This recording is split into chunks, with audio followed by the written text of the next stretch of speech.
नमस्कार विद्यार्थी मित्रांनो, मी मनोज साळवे सर्वांचं मनापासून स्वागत करतो. विद्यार्थी मित्रांनो, आज आपण इयत्ता 9वीच्या इंग्रजी माध्यमाच्या मराठी या विषयामध्ये पाठ क्रमांक 14 GIP रेल्वे या धड्याचा आज आपण अभ्यास करणार आहोत. GIP म्हणजे great Indian peninsula, name of the first Indian railway. Great Indian peninsula हे पहिल्या रेल्वेचं नाव आहे आणि ह्या पाठाविषयी आज आपण अभ्यास करणार आहोत. या पाठाचे लेखक आहे प्रबोधनकार ठाकरे. प्रबोधनकार ठाकरे यांचं पूर्ण नाव आहे केशव सीताराम ठाकरे. तुम्हा सर्वांना माहीत असेल की शिवसेनेचे संस्थापक माननीय बाळासाहेब ठाकरे यांचे ते वडील आहेत. केशव सीताराम ठाकरे यांचा जन्म 1885, मृत्यू 1973. इतिहासकार, नाटककार, वृत्तपत्रकार, व्यंगचित्रकार, समाजसुधारक, फरडे वक्ते, कुमारिकांचे शाप, भिक्षुकशाहीचे बंड असे अनेक वैचारिक ग्रंथ त्यांनी लिहिले आहेत. खरा ब्राह्मण, टाकलेले पोरं ही नाटके त्यांची प्रसिद्ध आहेत. ग्रामणांचा साध्यंत इतिहास, हिंदवी स्वराज्याचा खून, कोंदळाचा टणत्कार इत्यादी इतिहासकालीन पुस्तकंही त्यांची प्रसिद्ध आहेत. संत रामदास, पंडिता रमाबाई, संत गाडगे महाराज इत्यादी अनेक चरित्रात्मक लेखन त्यांनी केले आहे. माझे जीवनगाथा हे जे ॲटोबायोग्राफी आहे हे त्यांचं आत्मचरित्रही प्रसिद्ध आहे.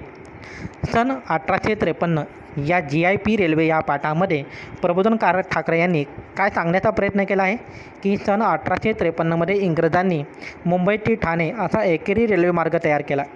लोखंडी रुळावरून वाफेच्या जोरावर धावणारी रेल्वे पाहून लोकांना होणारे नवल, रेल्वेविषयी पसरलेल्या अफवा व त्यातून मार्ग काढत सुरू झालेला रेल्वेचा प्रवास याचं अतिशय सुंदर, मार्मिक आणि ओघवत्या शैलीमध्ये लेखकांनी या पाठाचं वर्णन केलं आहे.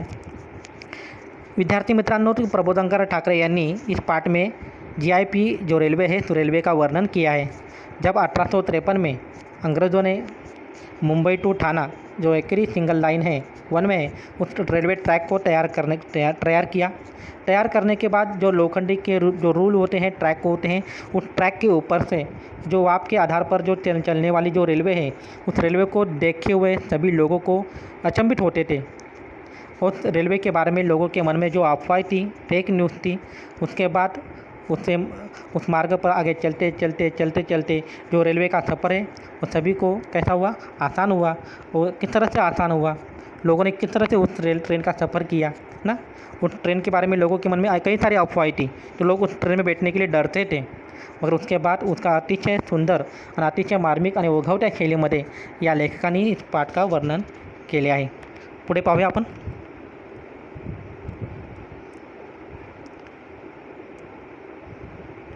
विद्यार्थी मित्रांनो, बघा, प्रबोधनकार ठाकरे यांनी मुंबईमध्ये 1853मध्ये सर्वप्रथम ट्रेन धावली ना.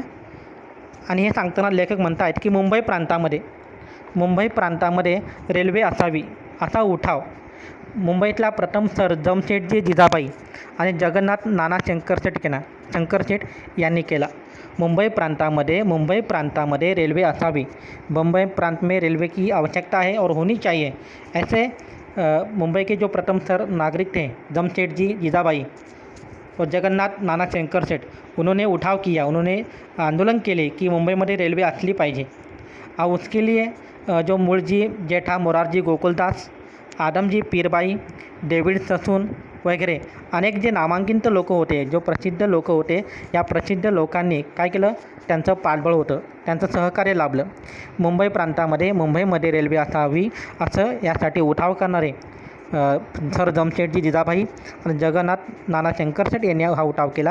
आणि त्यांच्या उठावाला कोणी पाठिंबा दिला, कोणी सहकार्य केलं, तर जेठा मोरारजी गोकुलदास आणि आदमजी पीरबाई आणि डेव्हिड ससून अशा अनेक नामांकित या शब्दाचा अर्थ आहे प्रसिद्ध लोकांनी यांना पाठिंबा दिला. अखेर 1853मध्ये ग्रेट इंडियन पेनिन्सुला रेल्वेचा पहिला छोटा फाटा मुंबई ते ठाणेपर्यंत एकेरी रस्त्याचा तयार झाला. अखेर 1853मध्ये ग्रेट इंडियन पेनिन्सुला जी ट्रेन होती, या रेल्वेचा पहिला ट्रॅक मुंबई ते ठाणे जो वन वे ट्रॅक होता, तो ट्रॅक तयार झाला. लोखंडी रुळावरून इंग्रज आगगाडीने चालवणार ही कल्पना लोकांना मोठी अचंबाची वाटली।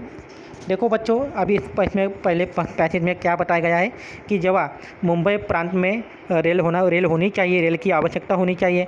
इसके लिए मुंबई के जो सर जमशेदजी जीजाबाई थे और जगन्नाथ नाना शंकर सेठ, उन्होंने काफ़ी उठाव किया, आवाज़ किया। उनके आवाज़ को देखते हुए कई सारे लोगों ने उन्हें क्या किया है, उन्हें प्रोत्साहन दिया था। उनके पीछे उनका सहकार्य उन्हें मिला था। उनमें थे मोरारजी गोकुलदास थे, आदमजी पीरबाई थी, डेव्हिड ससून आणि अनेक लोकांनी त्यांना पाठिंबा दिला होता। और आखिर में 1853 में जो ग्रेट इंडियन पेनिनसुला जो ट्रेन है, उस ट्रेन का पहला ट्रैक मुंबई टू थाना जो वन वे ट्रैक था वो तैयार हो गया। और उस ट्रेन से जो लोखंडी ट्रैक के ऊपर से अंग्रेज लोग किस तरह से उस रेलवे को चलाने वाले हैं, ये कल्पना करते ही लोग के मन में लोगों को आश्चर्य लग रहा था। पुढचा पॅसेज पाहूया। अखेर मुहूर्ताचा दिवस जाहीर झाला। मुहूर्त मतलब शुभ वेळ। जिस दिन वो ट्रेन चलने वाली थी, उस दिन को डिक्लेयर किया गया।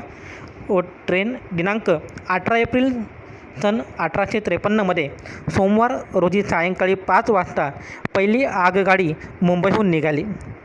पाना फुलांचे हार, तोरणे, निशाणे लावून 10 मोठे खोलीवजा डबे शृंगारलेले इंजिनावर अंग्रेजाचे मोठे निशाण फडकत आहे। डब्यात गादींच्या खुर्च्या, कोच यावर रेल्वेचे सगळे डायरेक्टर, सर जमशेदजी जिजाबाई, नाना शंकर शेठ आणि अनेक इतर नगरसेठ जामनिमा करून बसलेले। बरोबर 5 वाजता आगगाडीने कुहूक शिट्टीचा करणा फुंकून आपल्या भगभग प्रवासाला सुरुवात केली। मुंबई ते ठाणे दुतर्फा लाखांवर लोक या कलियुगातला हा विंग्रजी चमत्कार पाहायला आवासून उभे होते। ना बैल, ना गाडा, ना रेडा, ना घोडा आणि वाफेवर जोरावर 1 नाही 2 नाही 10 डब्यांची माळका खुशाल चालली आहे हे झुकझुक करत लोखंडी रुळावरून।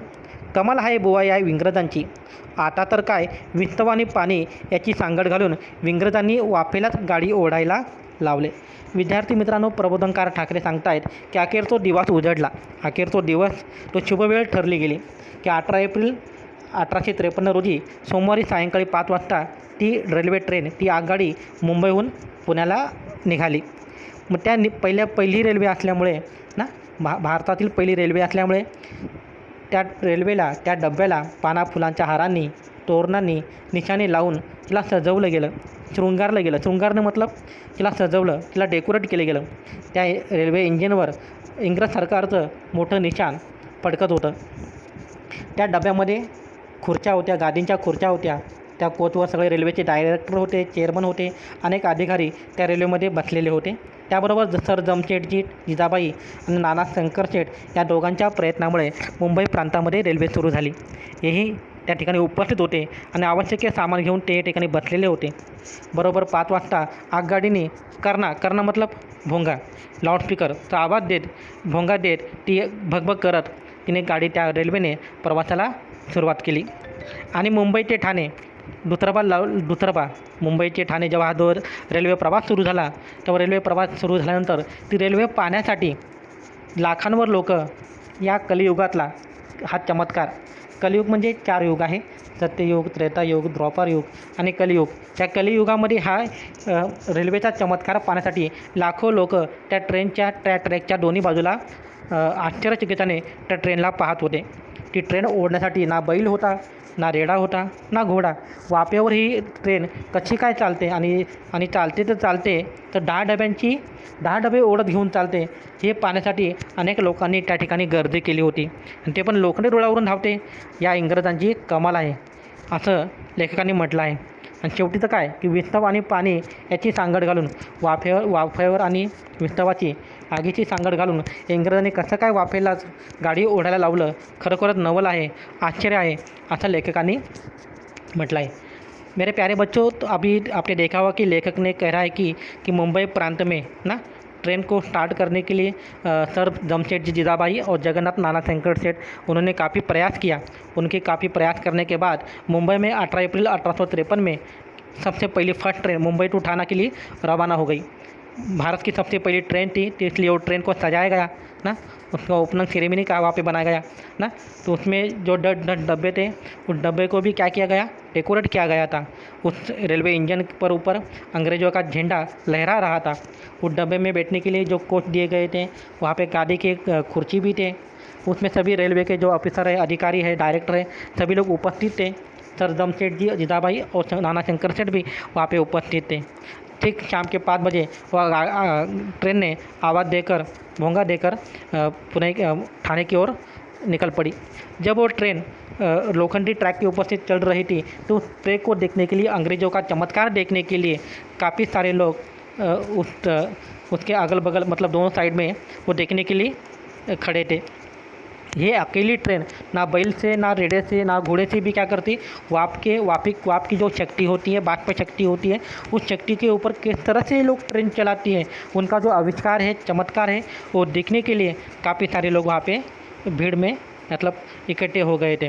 और सचमुच में अंग्रेज़ों ने जो चमत्कार दिखाया है, वो चमत्कार, वो क्या कहा है, भारत लोग ने क्या कहा है की सचमुच ही ये चमत्कार है। पुढे पाहूया।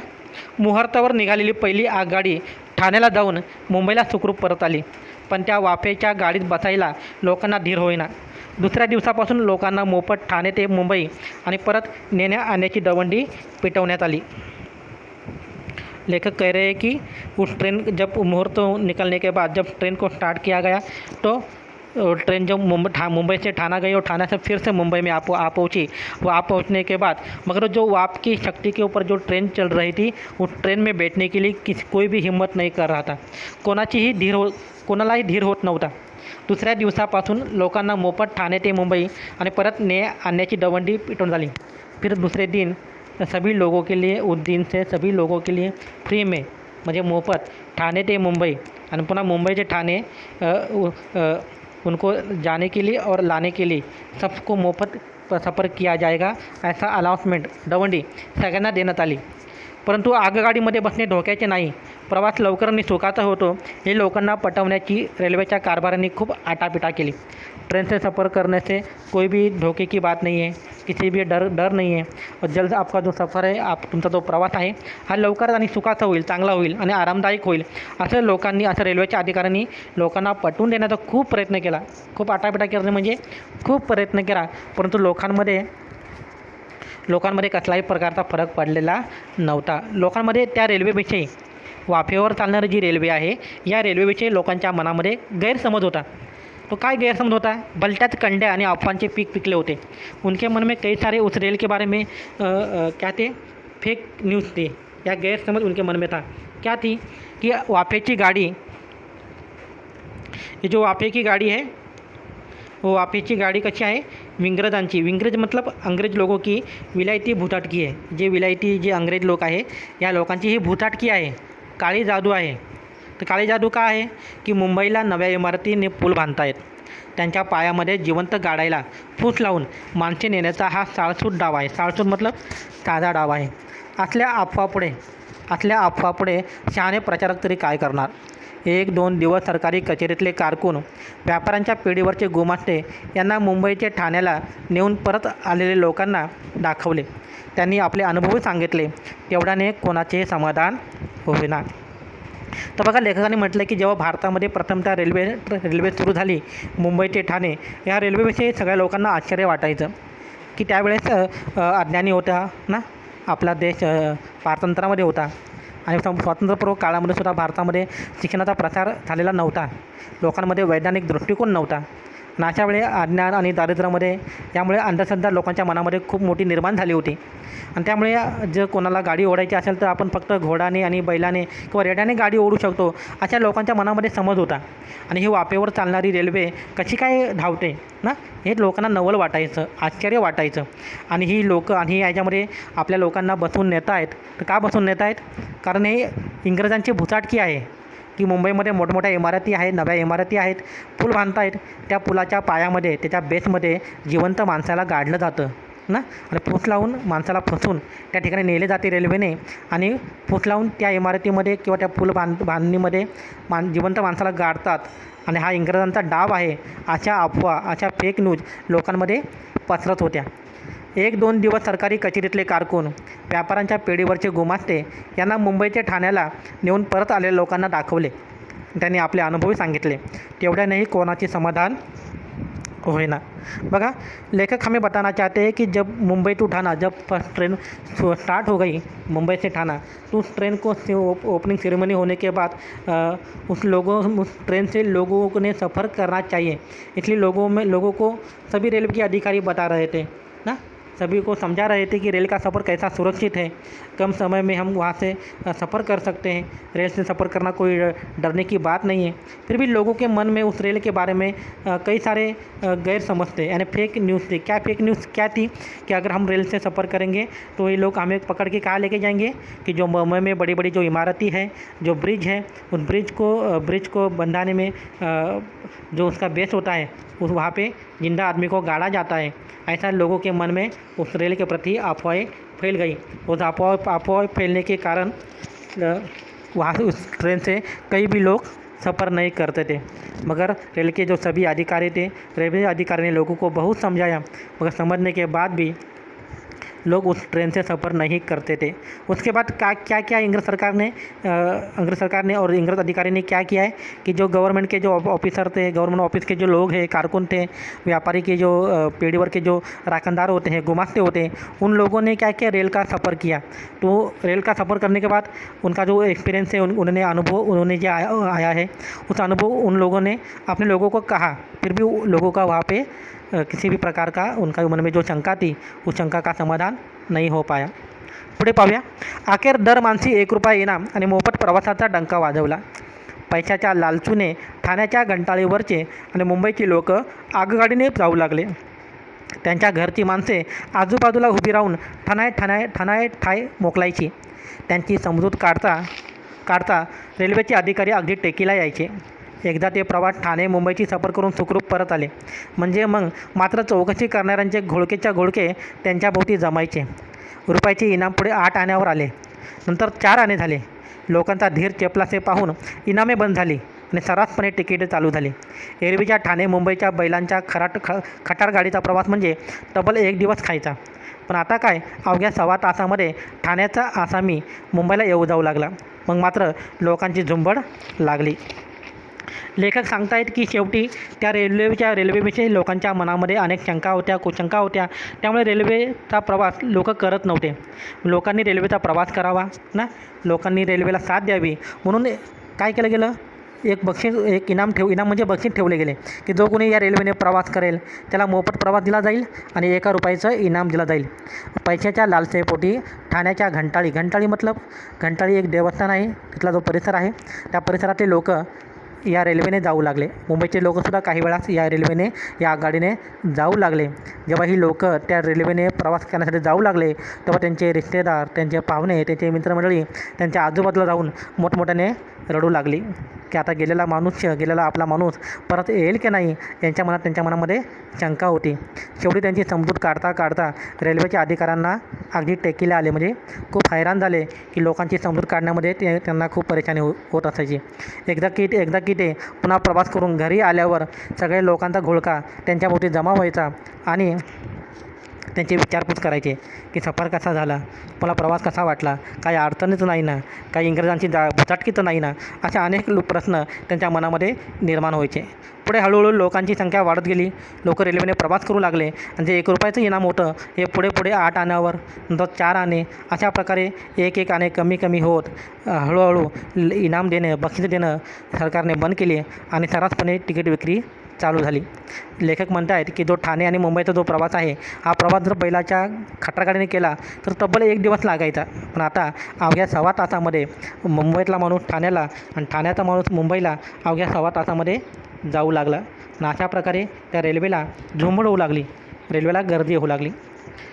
मेरे प्यारे बच्चों, जैसे कि प्रबोधन खारा ठाकरे हमें बता रहे हैं कि जो रेल के बारे में बता रहे हैं कि जब अंग्रेज़ सरकार ने हमारे भारत में जब सबसे पहले ट्रेन को शुरुआत की 1853 में, ट्रेन को शुरुआत करने के बाद ट्रेन के बारे में कई सारे लोगों के मन में गैर समझ थे कि ट्रेन एक अंग्रेज़ सरकार का डाव है, प्लान है। उस ट्रेन में बिठाकर लोगों को ले जाते हैं, लोगों को जिंदा, फिर जैसे कि मुंबई में बड़े बड़ी इमारतें है, ब्रिज बना रहे हैं, तो वहाँ पे उद्देश्य के लिए जिंदा लोगों को गाड़ा जाता है, ऐसे लोगों में अफवाह फैल रही थी। इसलिए उन लोग उस ट्रेन में सफ़र नहीं कर रहे थे। और जैसे कि गाड़ी, घोड़ा गाड़ी होती है, बैलगाड़ी होती है, रेड़ा गाड़ी, गाड़ी को खींचते हैं, ये तो वाप की शक्ति पर ये अंग्रेज़ लोग कैसे ट्रेन को चलाते हैं, इसी पर लोगों का समझ नहीं था, क्योंकि लोगों के मन में वैज्ञानिक दृष्टिकोण का अभाव था। फिर भी इस ट्रेन से लोगों ने सफ़र करना चाहिए, इसलिए काफ़ी अधिकारी, काफ़ी लोग इसके लिए लोगों को समझा रहे थे। इसलिए अंग्रेज़ सरकार ने क्या किया है, भारत में इस ट्रेन से लोगों ने सफ़र करना चाहिए, इसलिए उस पर इनाम रखा, ₹1 का इनाम रखा, और साथ में जो आपको जो सफ़र है वो भी सफ़र मुफ्त में रखा गया।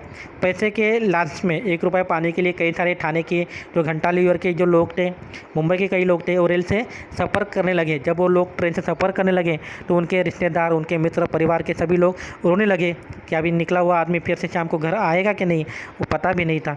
जब वो शाम को सही ढंग से घर पे आता है तो उससे बातें करने के लिए कैसा प्रवास रहा, किस तरह से सफ़र रहा, कुछ भुटाट की तो वगैरह ऐसा कुछ तो वहाँ पे दिखाई नहीं दिया ना, कुछ डरने की कुछ बात तो नहीं ना। इस तरह से कई सारे सवाल उनके मन में उनसे पूछताछ करते थे। और अंत में लेखक बता रहे कि धीरे धीरे जो इनाम रखा था ₹1 का, वो धीरे धीरे 4 आना, 8 आना, 2 आना, 1 आना ऐसा करके उसको बंद किया गया, और जो टिकट है वो टिकट बिक्री वहाँ पे चालू हो गई। लेखक कहते हैं कि जो बैलगाड़ी होती है, घोड़ा गाड़ी होती है, अगर उससे हम प्रवास करेंगे, सफ़र करेंगे तो कम से कम 1 दिन वहाँ पे लगता था, मगर ट्रेन से मुंबई से ठाणा और ठाणा से मुंबई अभी हम सवा तास में क्या करते हैं, आराम से सफ़र कर सकते हैं। विद्यार्थी मित्रांनो, पुढचा पॅसेज पाहूया आपण. इकडे इंजिनियर लोकांनी कर्जत पळसदरीपासून तर बोरघाट पोखरण्याची योजना ठरवत असताना खंडाळ्याहून पुण्यापर्यंतचा सपाटीचा रेल्वे रस्ता सन 1858च्या फेब्रुवारीमध्ये तयार झाला. त्याचाही मोठ्या थाटामाटाने ओपनिंग शिरोमणी करण्यात आला. खंडाळा पुण्याच्या दरम्यान खडकी आणि तळेगाव अशी 2 स्टेशने ठेवण्यात आली. रस्ता एकेरी होता. लेखक म्हणतो की अशा प्रकारे हळूहळू मुंबई ते ठाणे हा जो रेल्वे मार्ग आहे, 1 ट्रॅक आहे, हा जेव्हा यशस्वीरित्या पूर्ण झाला, लोक त्या रेल्वेने सफर करू लागले, तर हळूहळू त्या रेल्वेचे जाळे पसरवण्याची इंग्रजांनी सुरुवात केली. व्यापाराच्या दळणवळणासाठी इंग्रजांनी काय केले, रेल्वे जाळे पसरवले. की कुठे पसरवले, की कर्जत पळसदरीपासून तर बोरघाटपर्यंत त्यांनी पोखरण्याची, त्या बोगदा खोदून घाटाद्वारे रेल्वे ट्रॅक त्यांनी पुण्यापर्यंत नेण्याची त्यांची योजना होती. खंडाळ्यापासूनसुद्धा पुण्यापर्यंत जो रेल्वे आहे, रस्ता आहे, तो त्यांनी 1858मध्ये त्यांनी पूर्ण केला. त्याचा त्यांनी मोठ्या थाटामाट्यामध्ये, मोठ्या उत्साहामध्ये त्याचा शुभारंभ केला, ओपनिंग शिरोमणी केला. अशा प्रकारे खंडाळा आणि पुण्याच्या दरम्यान जो खडकी आणि तळेगाव आहे, अशा 2 स्टेशन त्यांनी तयार केले, निर्माण केले. आणि शेवटी हा कसा होता रस्ता, जो रेल्वे ट्रॅक होता, हा 1 वे ट्रैक होता. बच्चों, यहाँ पे लेखक बता रहे कि मुंबई ठाणे जो रेलवे ट्रैक है, वो सक्सेस होने के बाद जो इंजीनियर थे, उस इंजीनियर ने कर्जत और जो पळसदरी है बोरघाट तक जाने की रेलवे ट्रैक लाने की उनकी योजनाएं थी. खंडाला से पुणे तक का जो सपाटीकरण जो रेलवे रास्ता होता है, उस रेलवे रास्ता को उन्होंने 1858 में उन्होंने फेब्रुआरी तक उसका काम उन्होंने पूरा किया है. उसका भी उन्होंने अतिशय उत्साहामध्ये उन्होंने ओपनिंग उसका शिरोमणि वहाँ पे उन्होंने किया. उसके बाद खंडाला और पुणे के जो रेलवे ट्रैक होने के बाद वो खड़की और तलेगांव जो दोनों गांव है, सिटी है, शहर है, उन दोनों स्टेशन का उन्होंने निर्माण किया. और जो रास्ता था, जो ट्रॅक था, वो 1 वे था. बोरघाटचे काम चालते असताना मुंबई पुण्याचा रेल्वे प्रवास जारीने चालू झाला. कसा, ती मौज आहे का. पुण्याची गाडी घंटाळ्याला आली. पुण्याची गाडी